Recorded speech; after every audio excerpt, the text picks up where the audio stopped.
Bonjour, je suis Juliette Cerceau, je suis coach de vie et coach parental.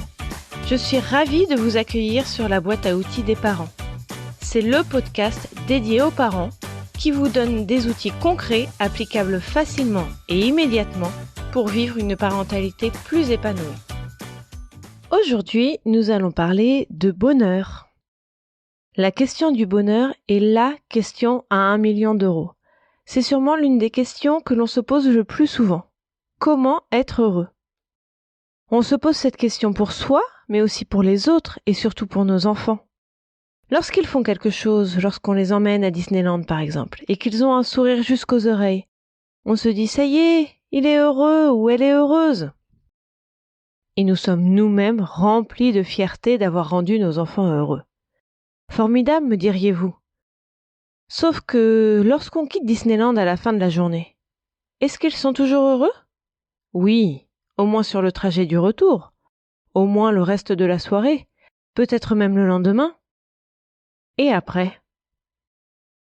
Faut-il sans arrêt les amener à Disneyland, leur offrir des cadeaux ou toute autre chose pour qu'ils soient heureux ? Vous me voyez venir. La réponse est non, évidemment. Et c'est pareil pour nous.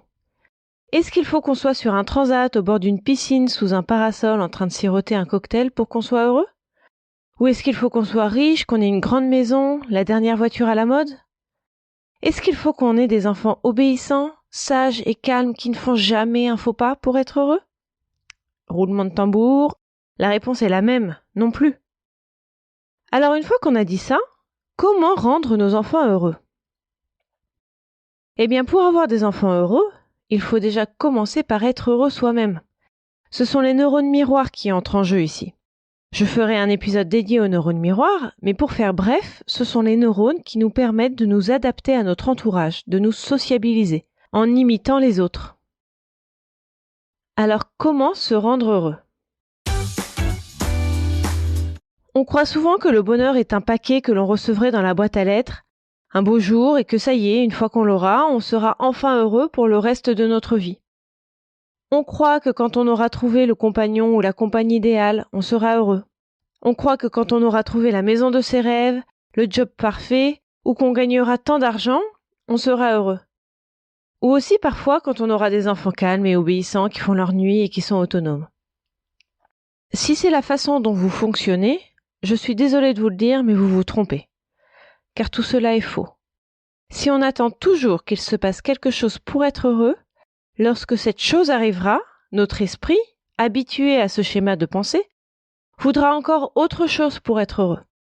Quand on aura eu le job de ses rêves bien payé, on voudra la maison de ses rêves. Et quand on aura eu une super maison, on voudra la voiture de ses rêves. Et ensuite, on voudra la destination de vacances idéale. Et une fois qu'on l'aura eu, on voudra une maison secondaire à tel endroit, etc., etc., etc. C'est une quête sans fin. Car à chaque fois qu'on a quelque chose, on n'en profite pas. Il n'y a pas un moment où on se dit « c'est un accomplissement d'avoir réussi à avoir ça ». Ou alors un très court instant. Et très vite, on recommencera à courir après une nouvelle chose à accomplir ou à posséder. D'ailleurs, au passage, je n'ai pris que des exemples matériels, mais ça peut être aussi une compétence à acquérir, un diplôme à obtenir, un exploit sportif à réaliser, un succès entrepreneurial, enfin vraiment n'importe quoi. Mais si je vous disais que là, tout de suite, maintenant, vous pouvez décider d'être heureux, est-ce que vous me croiriez ? Car oui, là, maintenant, tout de suite, vous pouvez être heureux. Vous pouvez décider d'être heureux. Et oui, puisque le bonheur est une émotion, et que les émotions, ce sont des choix que l'on fait. Le bonheur étant une émotion, nous pouvons choisir de la ressentir ou non. Bien sûr, dans certaines circonstances, lorsque certaines situations se présentent, il est difficile, voire impossible de ressentir cette émotion. Mais à part dans ces cas extrêmes, et j'espère pour vous plutôt rares, la plupart du temps, cette émotion est accessible. Elle est accessible lorsque vous faites quelque chose de plaisant, lorsque vous êtes en train de faire quelque chose qui vous passionne, lorsque vous êtes à un dîner entre amis dans un bon restaurant, lorsque vous regardez votre film préféré, etc. Vous n'avez pas besoin de moi pour être heureux dans ces moments-là. Mais sachez que vous pouvez également être heureux à la queue du supermarché, dans les bouchons en voiture, en train de faire le ménage, lorsque vous essayez de calmer votre enfant qui a fait un cauchemar en plein milieu de la nuit. Dans ces moments-là, vous avez le choix. Le choix de ressentir l'émotion que vous désirez ressentir. Donc vous pourriez très bien choisir de ressentir de l'agacement, de la colère, de la contrariété, de la lassitude, de l'ennui, de l'inquiétude. Si vous faites ce choix, ayez en tête que c'est un choix. Il est probablement inconscient, c'est sûrement votre état émotionnel par défaut, votre pilotage automatique. Mais c'est un choix. Prenez-en conscience maintenant. Chaque émotion que vous ressentez est un choix. Donc si ces émotions déplaisantes sont un choix, vous pourriez très bien choisir de ressentir et de générer des émotions plus positives, comme le bonheur, puisque c'est de ça dont nous parlons ici.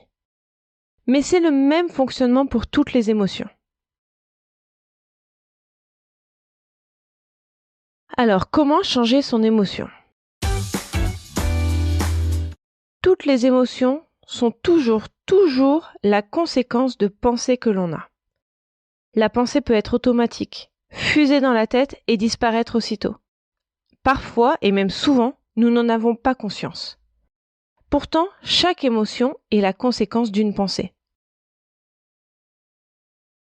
Donc pour changer l'émotion, il suffit de changer les pensées qui ont généré cette émotion. Vous ne me voyez pas puisque c'est un podcast, mais j'ai mis des guillemets à suffit. Car ce n'est pas aussi simple que ça. En effet, avant de changer la pensée, il faut d'abord être en mesure de l'identifier. Et c'est le moment le plus délicat selon moi. Ça peut vous demander un peu de fil à retordre, car parfois, comme je vous le disais, la pensée est automatique et très rapide. Dans les premiers temps, le mieux est de s'exercer à froid, une fois que l'émotion est passée. Et plus vous vous entraînerez, plus vous y arriverez. Une fois que vous avez identifié la pensée, vous pouvez en créer une alternative. Je vous donne quelques exemples. Dans la queue du supermarché, l'émotion que vous ressentez peut-être, c'est de l'agacement, de l'ennui, de la lassitude. La pensée automatique que l'on a est peut-être « oh là là, c'est long, après il me reste le repas à préparer » ou « déjà que ça me gonfle de faire les courses, maintenant il faut que j'attende longtemps ». Et la pensée alternative pourrait être « c'est bien, j'ai tout trouvé » ou « comme ça sera fait, on va pouvoir tenir toute la semaine ». Dans les bouchons en voiture, l'émotion que vous pouvez ressentir est d'en avoir assez, de l'exaspération, vous pouvez être grognon. La pensée initiale pourrait être sensiblement la même. C'est long alors que je suis pressé, je suis en retard. Ou pire, encore un qui ne sait pas conduire et qui a créé un accident. Et la pensée alternative serait « je n'ai rien à faire d'autre qu'à patienter. Tiens, je pourrais en profiter pour écouter mon podcast préféré. » Lorsque vous essayez de rendormir votre enfant au milieu de la nuit, l'émotion ressentie peut être de la contrariété, de la tension, de l'inquiétude. La pensée automatique est « je suis fatigué, je veux dormir et demain j'ai cette réunion super importante, je vais être dans un de ces états. » La pensée alternative pourrait être « parfait, j'en profite pour faire des câlins, il est tellement mignon ou elle est tellement mignonne. » Vous voyez que toutes ces pensées alternatives, même si elles vous paraissent fausses, car je force le trait pour vous expliquer, vous trouverez vous-même les pensées alternatives qui vous correspondent plus. Mais ces pensées sont largement réconfortantes et amènent plus d'acceptation, de sérénité, d'apaisement, qui ne sont rien de moins que les pavés de la route du bonheur. Plus vous serez heureux ou heureuse dans toutes sortes de situations, plus le bonheur sera à votre portée. Je ne vous dis pas de prendre toujours la vie du bon côté. Ce n'est ni une obligation ni souhaitable. N'oublions pas non plus que la vie est généralement à 50-50. 50% négatif, 50% positif. Et c'est les 50% négatifs qui nous font tellement apprécier les 50% positifs. Mais, et c'est là que je reviens aux enfants, si vous êtes, vous, en tant que parent, heureux ou heureuse, la plupart du temps, si vous arrivez à prendre la vie du bon côté dès qu'il est possible de le faire, vos enfants verront leurs référents heureux. à ce moment-là, ils seront plus enclins eux-mêmes à suivre votre exemple.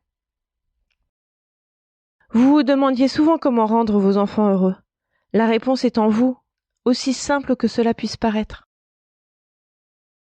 Soyez vous-même heureux. Votre bonheur va rayonner et va contaminer tous ceux qui vous entourent. C'est le principe de la loi de l'attraction. Si vous voulez que votre quotidien soit rempli d'émotions positives, commencez par les ressentir vous-même. Et c'est vraiment un travail à faire sur soi qui va porter ses fruits très rapidement. Lorsque vous mettez en place ce nouveau schéma de pensée, ça va sûrement être lent dans les débuts. Peut-être que la première semaine, vous y penserez et vous ferez l'exercice 1 fois par jour, mais c'est comme un muscle. Une fois que vous aurez un peu d'entraînement, ça va devenir un automatisme. Donc, pour résumer, si vous voulez des enfants heureux, soyez vous-même heureux ou heureuse. Vous pouvez être heureux ou heureuse quasiment en toutes circonstances. Il suffit de créer cette émotion pour vous. Pour se créer des émotions positives et laisser de côté les émotions négatives, vous pouvez identifier la pensée qui a créé l'émotion et la changer. Plus vous vous entraînez, plus vous y arriverez et plus vous distribuerez du bonheur autour de vous. Vous retrouverez toutes les notions utiles sur le site internet BAO comme boîte à outils, baodesparents.com. N'hésitez pas à vous inscrire à la newsletter pour être notifié des nouveaux épisodes chaque semaine. Si vous avez aimé cet épisode, n'hésitez pas à me le faire savoir en déposant un avis 5 étoiles sur la plateforme de podcast que vous utilisez. C'est le meilleur moyen de me soutenir et de permettre à d'autres auditeurs de trouver ce podcast plus facilement. Vous pouvez aussi me suivre sur Instagram sur le compte BAO des parents et j'ai également une page Facebook qui s'appelle La boîte à outils des parents.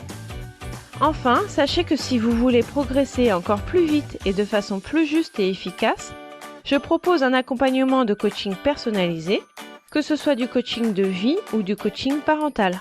Vous trouverez toutes les informations sur le site baodelesprit.com. À mardi prochain!